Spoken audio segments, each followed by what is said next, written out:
Halo rekan mahasiswa, jumpa lagi dengan saya Suwondo dari Universitas Cyber Asia. Bersama ini, saya ingin mempresentasikan tugas UTS Ekonomi Makro dengan membawakan dua materi dalam presentasi kali ini. Untuk itu, saya langsung ke materinya.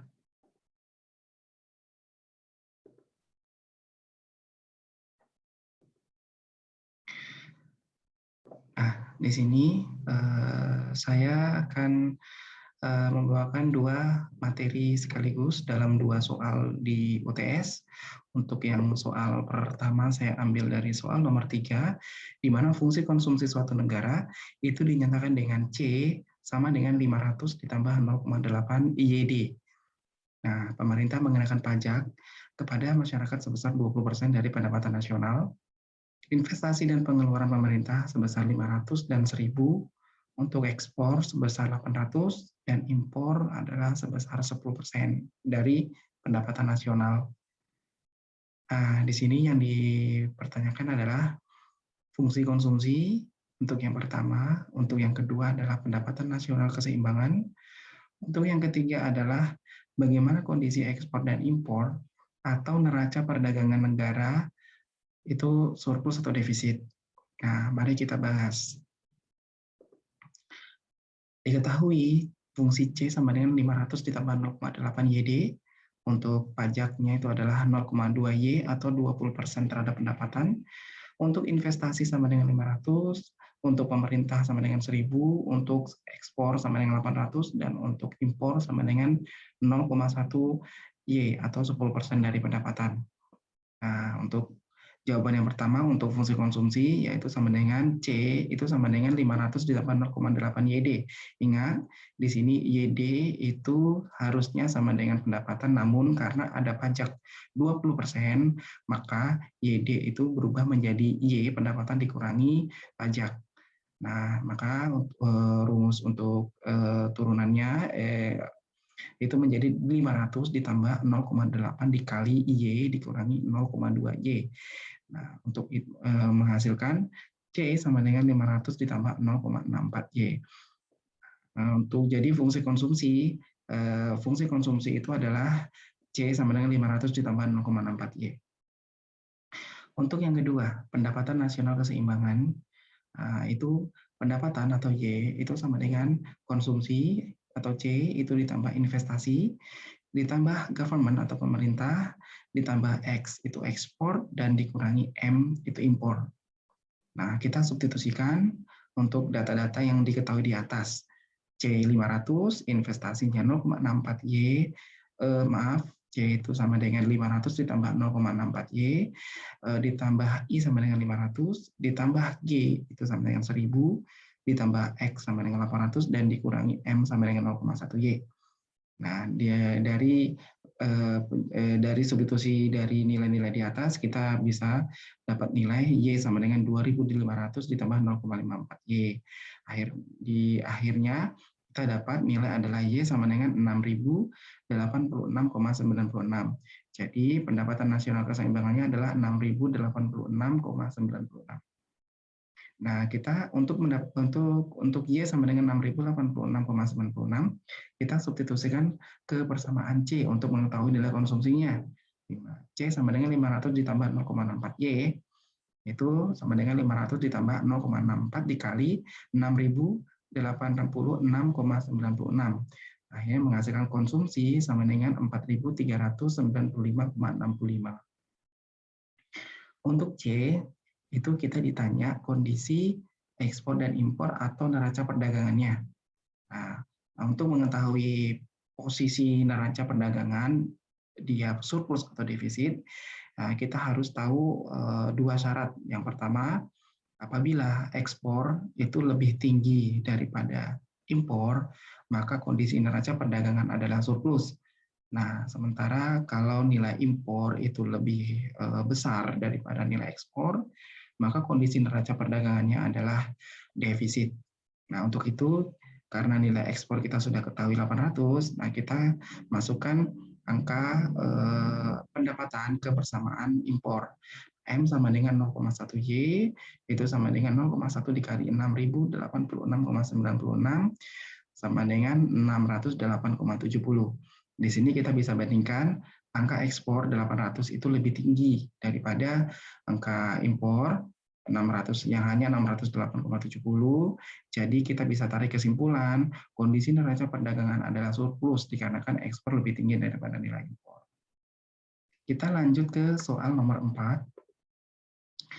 Di mana soal nomor 4 ini kita diketahui adalah fungsi konsumsi sama dengan 100 ditambah 0,8 Y.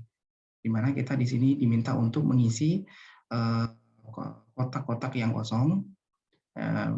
Ada konsumsi, ada supply atau tabungan, ada APC, APS, delta Y, delta C, delta S, MPC, dan MPS. Mari kita bahas.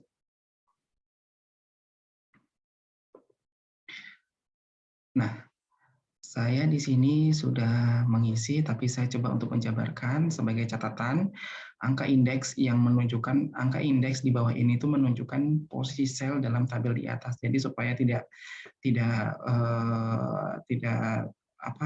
salah dalam melihat nilainya, nilai-nilai pendukungnya. Untuk pertama kita mencari kolom C. Nah, ini kolom C. Kita lanjut ke posisi C2. Nah, jika Y2 sama dengan 100, maka C2 itu sama dengan 100 ditambah 0,8 Y. Kita substitusikan nilai Y, Y2-nya itu menjadi 100 ditambah 0,8 kali 100, itu menghasilkan 180. Lanjut ke lanjut ke C3, untuk Y3 sama dengan 500, maka C3 sama dengan 100 ditambah 0,8 kali 500, itu menghasilkan C3 sama dengan 500. Nah, jika Y4 sama dengan 750, maka C4 sama dengan 100 ditambah 0,8 kali 750, itu menghasilkan C4 sama dengan 700. Mari kita masukkan angka-angka ini ke dalam tabel, di mana C2 sama dengan 180, C3 sama dengan 500, dan C4 sama dengan 700. Kita beralih ke kolom S atau saving atau tabungan. Tabungan itu rumusnya adalah pendapatan dikurangi konsumsi. Kita mulai ke S2, di mana S2 sama dengan Y2 dikurangi C2. Nah, Y2 sendiri adalah 100 dan C2 sama dengan 180.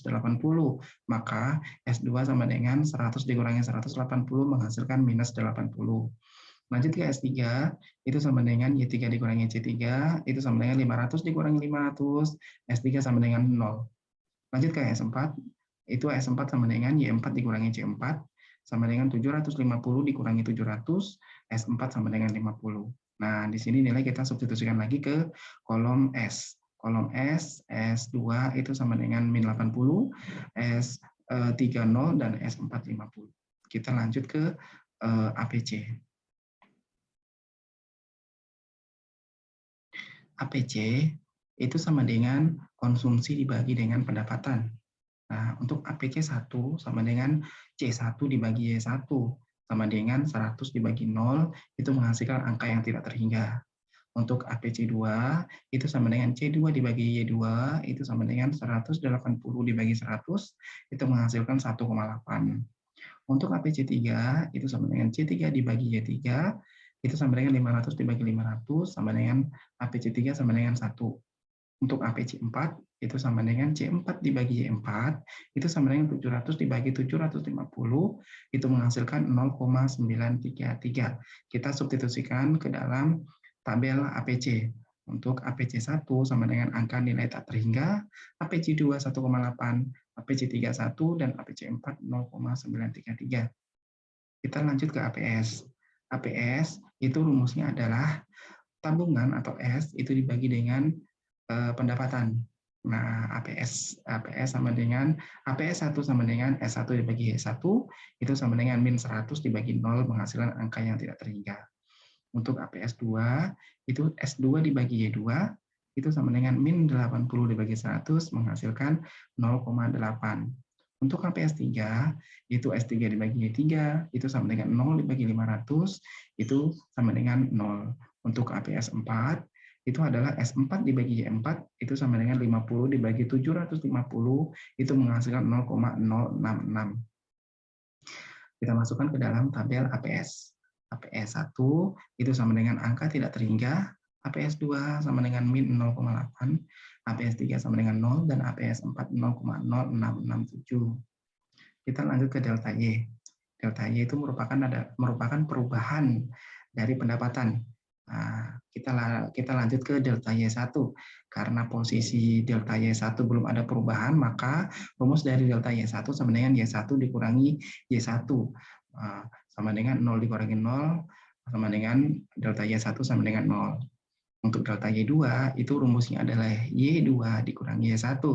Ya, Y2 di sini 100 dikurangi Y1 sama dengan 0, maka delta Y2 sama dengan 100. Untuk delta Y3 itu sama dengan Y3 dikurangi Y2, di mana Y3 sendiri 500 dikurangi Y2 sama dengan 100. Maka delta Y3 sama dengan 400. Untuk delta Y4 itu sama dengan Y4 dikurangi Y3. Jadi Y4 sama dengan 750 dan Y3 sama dengan 500. Maka delta Y4 sama dengan 250. Mari kita masukkan lagi ke dalam tabel untuk delta Y. Delta Y1 sama dengan 0, delta Y2 sama dengan 100, delta Y3 sama dengan 400, dan delta Y4 sama dengan 250. Kita lanjut ke delta C. Delta C sama halnya dengan delta Y, merupakan perubahan dari konsumsi akhir ke konsumsi awal. Nah, untuk delta C1, karena belum ada pertambahan, maka rumusnya adalah C1 dikurangi C1. Maka delta C1 sama dengan 100 dikurangi 100, delta C1 sama dengan 0. Delta C2 itu adalah C2 dikurangi C1. Nah, di sini C2 150 dikurangi C1 100, maka delta C2 sama dengan 80. Untuk delta C3 itu sama dengan C3 dikurangi C2. C3 adalah 500 dan C2 sama dengan 180. Maka delta C3 sama dengan 320. Untuk delta C4 itu sama dengan C4 dikurangi C3 sama dengan 700 dikurangi 500, maka delta C4 sama dengan 200. Mari kita masukkan ke tabel delta C. Untuk delta C1 sama dengan 0, delta C2 sama dengan 80, delta C3 320, dan delta C4 200. Kita lanjut ke delta S. Delta S itu merupakan pertambahan dari saving atau tabungan. Maka rumus dari delta S itu sama dengan tabungan akhir dikurangi tabungan awal. Nah, untuk delta S1 sendiri sama dengan karena belum ada perubahan, belum ada pertambahan, maka rumus dari delta S1 sama dengan S1 dikurangi S1. Nah, di sini min 100 dikurangi min 100 sama dengan delta S1 sama dengan 0. Untuk delta S2 sama dengan S2 dikurangi S1, di mana S2 sama dengan min 80 dan S1 sama dengan min 100, itu delta S1 menghasilkan angka 20. Untuk delta S3 itu sama dengan S3 dikurangi S2. S3 adalah 0 dan S2 sama dengan min 80. Jadi delta S3 sama dengan 0 dikurangi min 80 menghasilkan 80. Untuk delta S4 itu sama dengan S4 dikurangi S3. S4 adalah 50 dikurangi S3 sama dengan 0, maka menghasilkan delta S4 50. Dari angka-angka yang sudah kita dapatkan, kita masukkan ke dalam tabel di atas. Untuk delta S, itu untuk delta S1 0, delta S2 20, delta S3 80, dan delta S4 50. Kita lanjut ke MPC. MPC itu rumusnya adalah delta C dibagi dengan delta Y. Angka delta C tadi kita sudah tentukan, dan delta Y juga kita sudah dapatkan, maka kita tinggal substitusikan. Untuk MPC 1 itu sama dengan delta C1 dibagi delta Y1. Nah, MPC 1 sama dengan 0 dibagi 0, maka menghasilkan angka yang tidak terhingga. Untuk MPC 2, itu adalah delta C2 dibagi delta Y2. Delta C2 itu adalah 80 dan delta Y2 adalah 100. Maka MPC 2 sama dengan 80 dibagi 100 adalah 0,8. Untuk MPC 3 itu adalah delta C3 dibagi dengan delta Y3. Delta C3 320 dibagi delta Y3 400 menghasilkan 0,8. Untuk MPC 4 itu adalah delta C4 dibagi delta Y4, itu delta C4 200 dibagi dengan delta Y4 250 menghasilkan 0,8. Angka-angka ini kita masukkan ke dalam tabel itu untuk MPC 1 angka tak terhingga, MPC 2 0,8, MPC 3 0,8, dan MPC 4 0,8. Kita lanjut ke yang terakhir itu MPS. MPS itu rumusnya adalah delta S dibagi dengan delta Y, di mana delta S tadi kita sudah tentukan nilainya, dan delta Y kita juga sudah dapatkan angkanya. Maka kita tinggal substitusikan. MPS 1 sama dengan delta S1 dibagi dengan delta Y1 sama dengan 0 dibagi 0 sama dengan angka tak terhingga. Untuk MPS 2 itu adalah delta S2 dibagi dengan delta Y2. Itu sama dengan 20 dibagi 100 sama dengan 0,2. Untuk MPS 3 itu sama dengan delta S3 dibagi dengan delta Y3. Delta S3 sama dengan 80 dibagi dengan delta Y3 sama dengan 400, itu menghasilkan angka 0,2. Untuk MPS 4 itu sama dengan delta S4 dibagi dengan delta Y4, itu sama dengan 50 dibagi 250, itu menghasilkan 0,2. Angka-angka ini kita masukkan ke dalam tabel di atas, sama dengan MPS 1 itu sama dengan angka tak terhingga, MPS 2 0,2, MPS 3 0,2, dan MPS 4 0,2. Dengan ini, untuk soal nomor 4 sudah terjawab semua. Mudah-mudahan apa yang saya presentasikan ini bisa bermanfaat, bisa dijadikan bahan referensi untuk kawan-kawan semua. Terima kasih. Saya akhiri presentasi ini dengan wassalamualaikum warahmatullahi wabarakatuh.